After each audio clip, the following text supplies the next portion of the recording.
So continuing from this question, de-globalization is displacing globalization comment.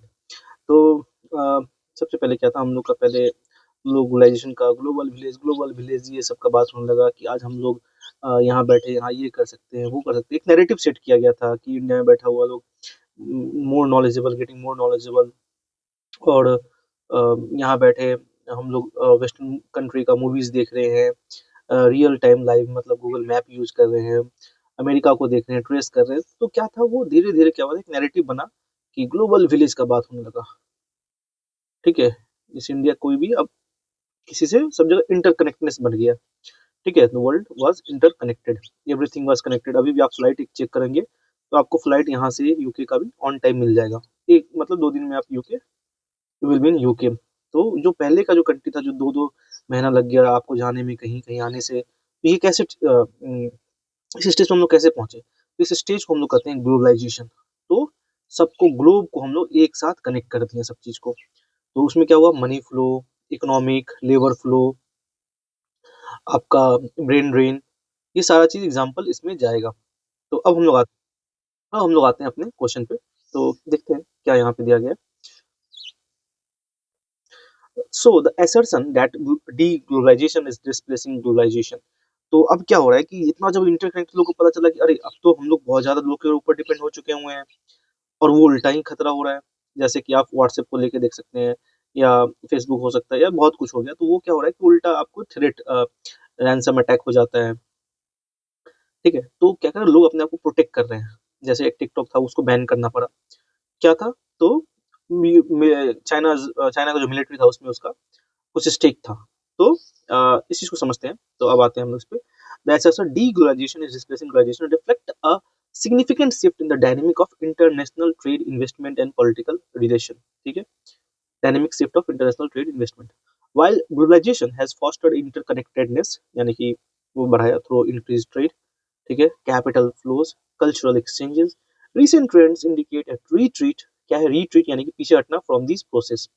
So factors contributing to the globalization including rising protectionism, nationalism, geopolitical tension, which have led to re-evaluation of global supply chains। global supply chains, जैसे कि India में बैठा हुआ आदमी कोई British product को use कर रहा है, या आप अमेरिका में देख सकते हैं कि वहां भी बीका जी का भुजिया, अमूल का कुछ भी। ठीक है, तो ये सब चीज आपको वहां मिल रहा है। यहाँ का बिहार का लीची आपको वहाँ एक्सपोर्ट हो रहा है। ठीक है, इंडिया का टी आपको यूके में मिल रहा है। तो that was interconnected. So geopolitical tension which revolution of global supply chains and trade agreements, जैसे कि इंडिया का मोबाइल मार्केट को ले सकते हैं हम लोग। ठीक है, सारा डिपेंडेंट है चाइना के ऊपर। तो the covid pandemic accelerated this trend, exposing vulnerabilities in global supply chains and promoting countries to prioritize self sufficiency and local production। ठीक है, आप चाइना पे डिपेंड मत होइए टॉयज के लिए, खुद की कंट्री को बोली बनाने के लिए। कुछ मेडिसिन है, खर्च ज्यादा पड़ रहा है तो हम लोग बाहर से मंगा लिए, नहीं करना है ये काम, इंडिया में खुद से उसका इकोसिस्टम बनाइए।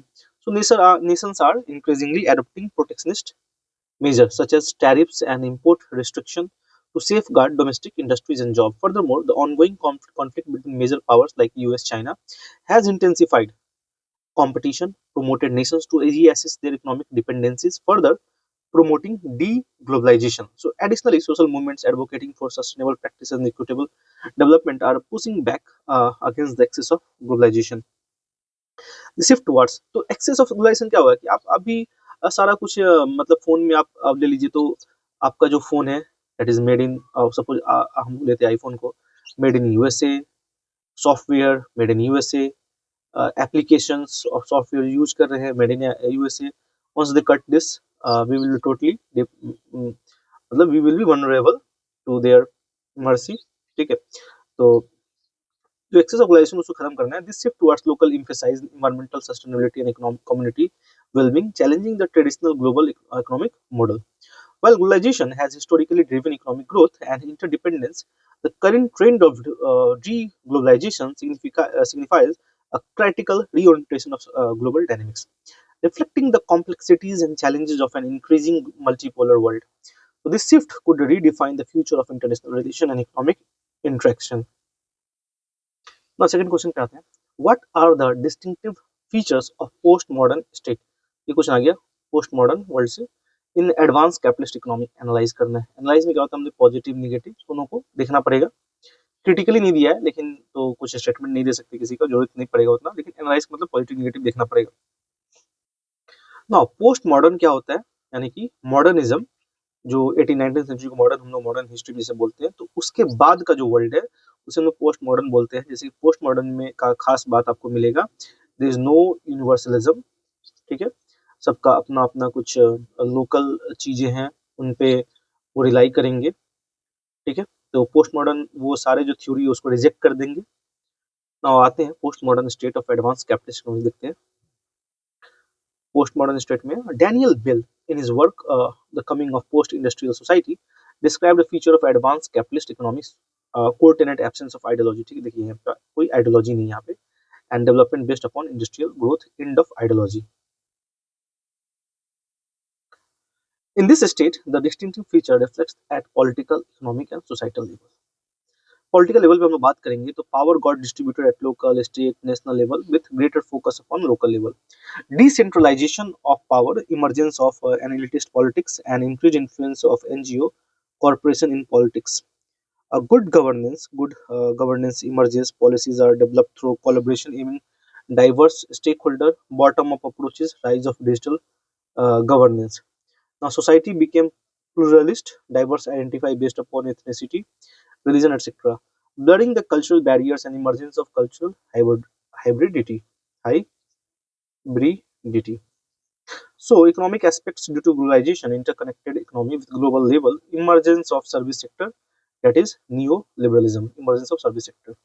So, this society is further characterized by scientific nationalism, rationalism, universalism, individualism over collectivism. However, this advanced capitalist economy has come under threat due to 2008 economic crisis, 9/11 attack, COVID pandemic. This caused supply chain disruption, job loss, economic slowdown, protectionism, that is America first, and emergence of right-wing politics, different centuries in Europe. So another emerging threat due to a deep dependence upon digital governance, breakdown of data privacy, civil liberty, and cybercrime. Therefore, French President Emmanuel Macron called for thinking the unthinkable. Thinking the unthinkable. ये हो गया आपका कुछ distinctive feature of postmodern state. Now, one of the question जो हम लोग के पास है, what are the limitation of NAFTA? NAF, NAFTA. How did it how did its replacement by the United States, Mexico, Canada agreement counter them? Explain. तो सबसे पहले NAFTA को समझते हैं। NAFTA क्या है? Was not an economic integration but a trade agreement between developed USA, Canada and developing Mexico countries. So due to inherent limitation like Chapter 2 USA administrative issue, so US administrative issue, it got replaced by Trump with the United Nations Mexico Canada agreement. So due to this free agreement, many MNC benefited. However, the Trade and Labor Union of Canada USA strongly opposed due to fear of job in Mexico, lower labor cost. So administrative issue related to NAFTA like proposed Bush administration, George Bush थे उस समय, implemented by Clinton administration, Obama through in favor. However, Trump called it as a worst trade deal ever, as reduction of tariff gives opportunities to enter another country, China from Mexico, Canada in the USA market. So according to R.D. Kopian, USA has been ignoring the challenges to its hegemony in its backward, as the porous borders gives opportunity to non-state actors to enter into USA.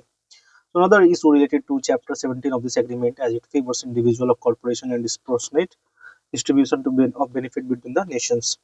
So hence the law, US MCA has tried to address those issues as it inculcates countries of origin rules. Automobile must have 75% component manufactured in USA, Canada, Mexico to zero tariff to counter control back channel entry. Now labor provision पे आते हैं तो 40 to 45% of automobile part have to be made by labor to earn at least $16 per hour in 2023. Mexico has also agreed to this. Now dairy market access and more access to USA farmers to Canada dairy market. This agreement also includes intellectual property, digital trade, and 16 years of sunset clause. Hence, the implication of this agreement is interlinking trade relations between countries along with good relationship.